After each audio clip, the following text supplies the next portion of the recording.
Hello all, welcome back. In this video, we are learning the part 5 of the 4th module. This would be the final video of the 4th module where you're going to learn the last theory. Let's get started. The last theory for the video of the 4th module is uncertainty theory. This uncertainty theory is very famous theory because it deals with the day-to-day business risks and uncertainty. So under this theory, there are some important and major points which you could write for 6 marks question. So let's understand uncertainty theory in deep. This theory called uncertainty theory is being given by Knight. His theory of profit was proposed by Frank H. Knight, who believed that profit as a reward for uncertainty bearing and not for risk bearing. I hope you know the difference between uncertainty and risks. Risks are measurable. Uncertainty cannot be measured. So, for the non-measurable risks, which we call in economics called uncertainty, because we don't know what is going to happen in future. So whatever steps an entrepreneur undertakes in near future, that is called uncertainty. So on the basis of that, profit is being gained. That is the idea of Frank H. Knight. This profit is a residual return for an entrepreneur for bearing the uncertainty in business. He knows that there will be fluctuations.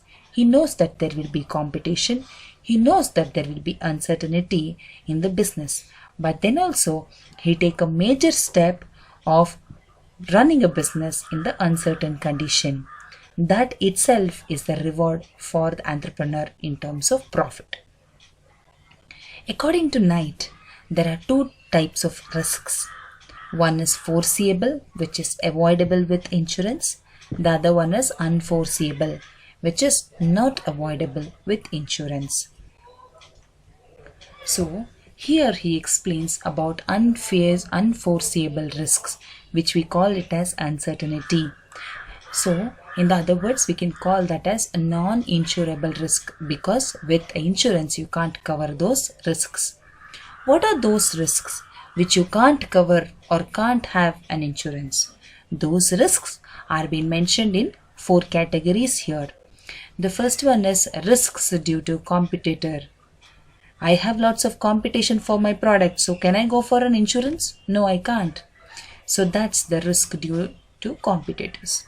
Any business, for example, if you're a successful businessman, what will happen? There are lots of competition come in.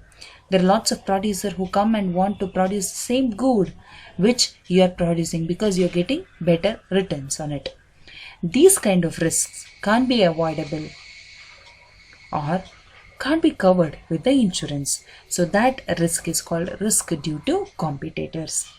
Next one is risk due to the change in policy of government. You can't ask the government to change its policy. If the government have changed its policy, for example, it might be in terms of export, in terms of FDI, foreign direct investment, in terms of taxes, in terms of importing materials. Anything can it be. If the government of policy changes, that is also a risk. You can't cover this kind of risk with the insurance. So if you earn losses, it is your own. If you earn profit, it is your own. That's the one. And next one is risk due to the trade cycle. As we know, trade cycle is like a cyclical or a wavy fluctuation. You don't know when you're going to attain recession, nor you don't know when you're going to depression or boom mode. You don't know what is going to happen. So an entrepreneur is ready to take these kind of risks even during recession, even during boom.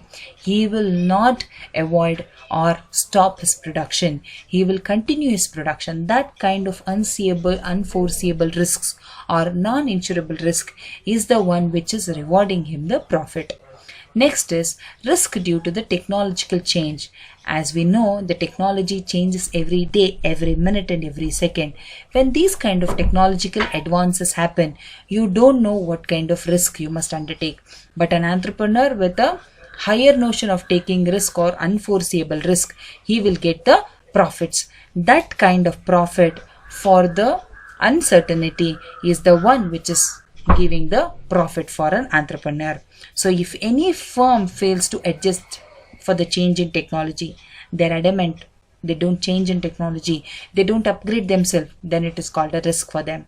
Yeah, so then the firm will have losses.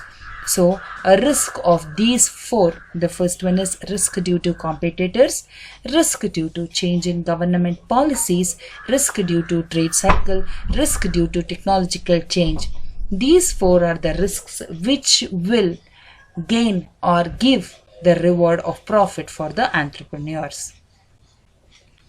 This theory has also been criticized by some of the economists. They say that there is no direct relation between profit and uncertainty.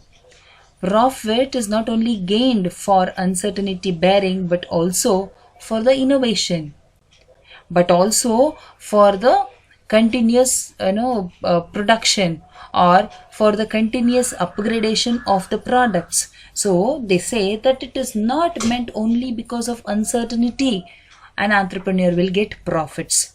Next, they say it is a reward for avoidance of certainty. It is not every time you must take uncertain risks, but also avoidance will also be rewarding you profit many a times. It might be even in terms of educational skills, it might be in terms of knowledge, it might be in terms of experience. Profit can also be gained. It is not always going and foreseeing your risks. Next is uncertainty is not a factor of production. As we also mentioned in the risk theory, risk is not a factor of production. Even here, uncertainty is not a factor of production. Because of uncertainty only profit has been given? No, it is not. Profit not only gained because of uncertainty. Next, reward for all things performed by organization is also important to gain profits, isn't it? It is not only taking risk in uncertain conditions, but also about the skills, technological upgradation, and whatever the hard work you put in with the knowledge, with the technological help will also give or reward organization with the profit. It is not only the uncertainty. So these are the four criticisms what has been mentioned in this uncertainty theory of profits. I hope you're understanding the criticisms, and the conclusion is about Knight's theory of profit is more elaborate than other theories, because he will discuss the risks in detail about what is insured risk or foreseeable risk or avoidable risk. He will differentiate between unavoidable risk, non-insurable risk or non-foreseeable risk.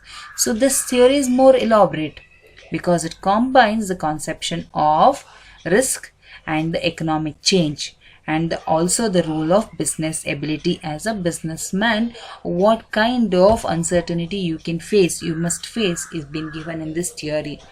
I hope you understood this theory carefully, and thank you so much for patient listening. We shall meet with the next video.